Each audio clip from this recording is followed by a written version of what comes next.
All right, let's go into module 3, crafting a high value offer. Let's get it. So the mission here is to create something that they can't say no to, right? An offer. And I believe I really have been like, I like to talk, but I also don't like to talk.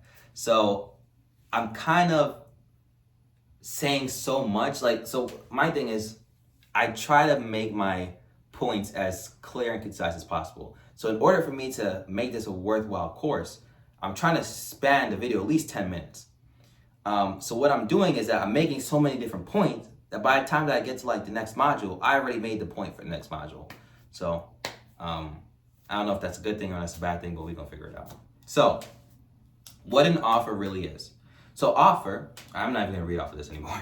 An offer is basically what you're presenting to the market. So an offer is basically the solution to a problem with a price tag, right? So let's say, for example, car detailing business, right? One of the most popular businesses for teen entrepreneurs.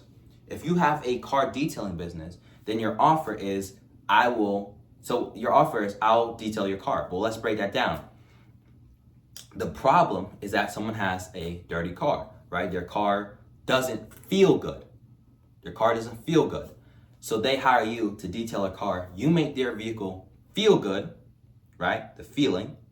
And then you attach a price tag, and that's your offer. So the offer is basically what you're selling to the market. Very simple. What you're selling to the market. It's more than a product. See, this is why I don't read off this thing. It's more than a product. It's a feeling. It's an experience. And then let's go into a little bit of how you can actually position your offer.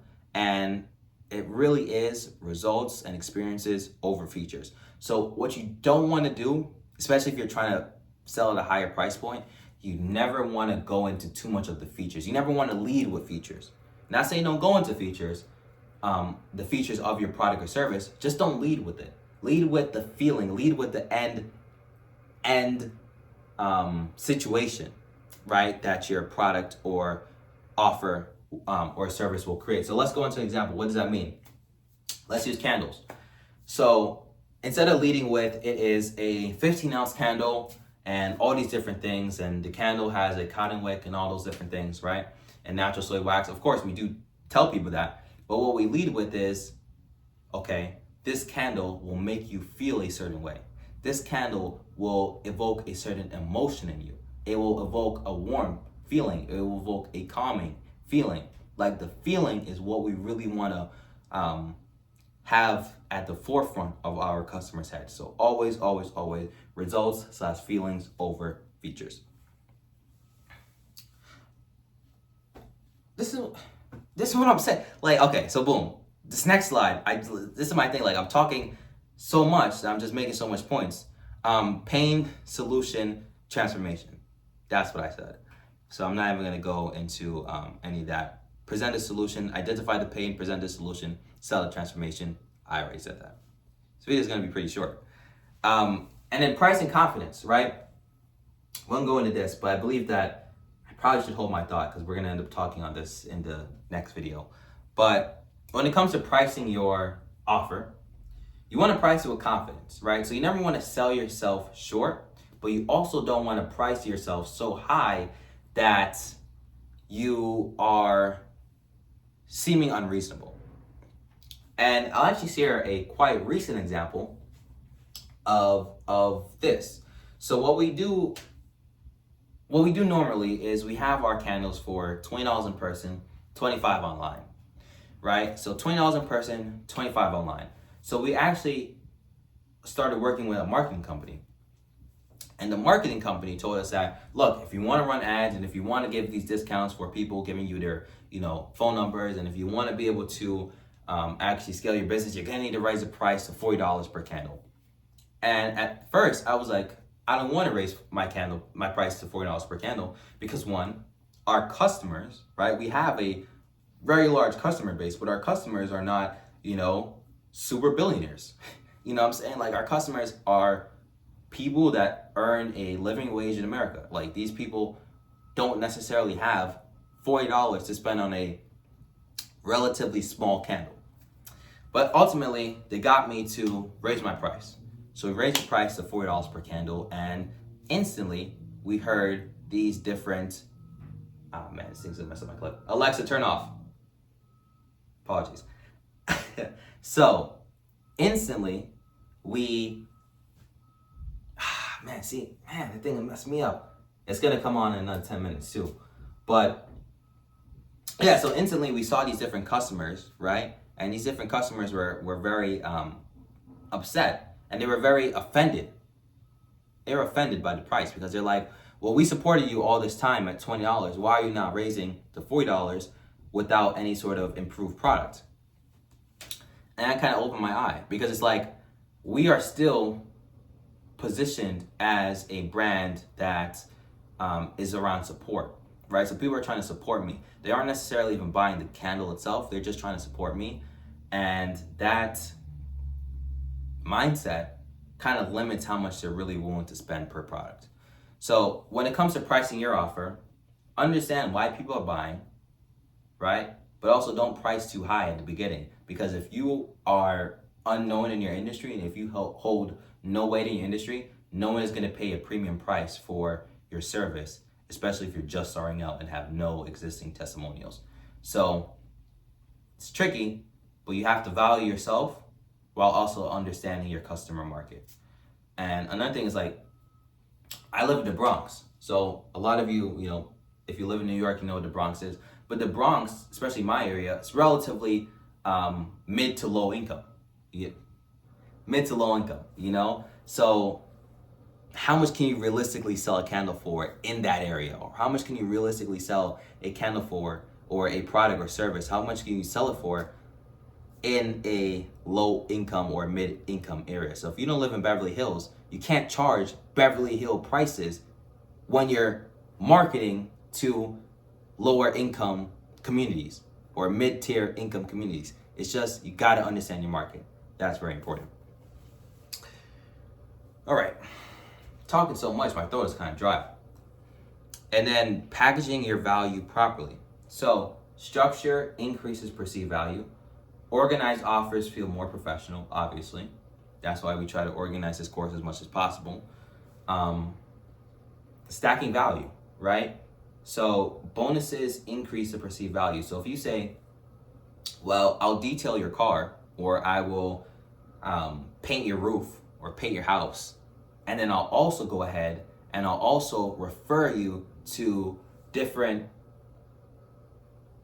services. So let's say, for example, let's use one example that made this cohesive here. Let's say I detail cars. Boom.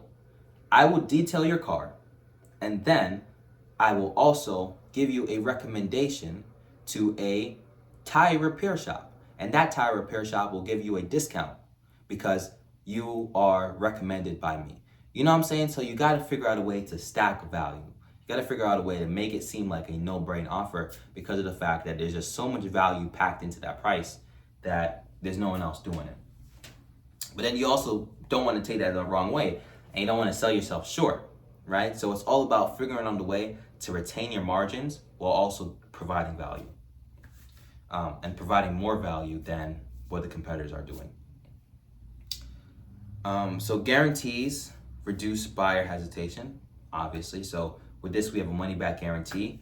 Although the price point is relatively low, this is my first course ever, so it's actually my first time really giving out any advice and really even talking over 10 minutes on camera. So my very first course, but there is a money-back guarantee. If you don't get anything out of this course, hopefully you get at least one thing and you're able to walk away with at least one piece of knowledge, and hopefully elevate your life in some way. And then clear breakdowns justify price. So let's go into professional presentation. Branding affects credibility. That's genius. So with branding, especially on social media, if you are a brand and you have not purchased the Meta, we call that verified check, you're selling yourself short. And let me tell you why you're selling yourself short. Because if you want people to go ahead and purchase from you or actually take you seriously, instantly, take you serious instantly, what you need is some sort of credibility. Easiest way to get that is by simply subscribing to Meta's verified check. Get the blue check. That's what, $15. I actually don't pay for it anymore. But when I just started, I used to pay for it. But now I guess they gave it to me free, or I don't notice the deduction in my account. So it's one and two. But yeah, you gotta do what you gotta do, man. So that's very important. And also packaging. If you want to create a premium, product, you have to have premium packaging. So that doesn't mean, you need to spend $15,000 on rigid boxes.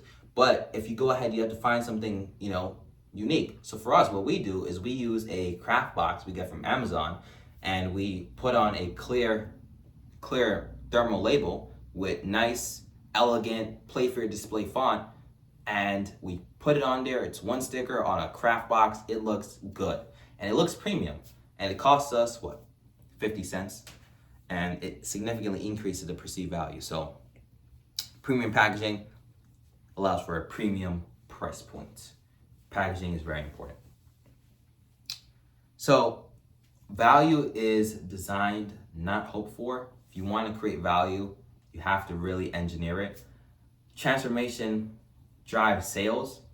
If you get one thing out of this course, please get that. Sell the transformation. Very, very important. In anything you do, sell the transformation. Don't sell the features, sell the end result.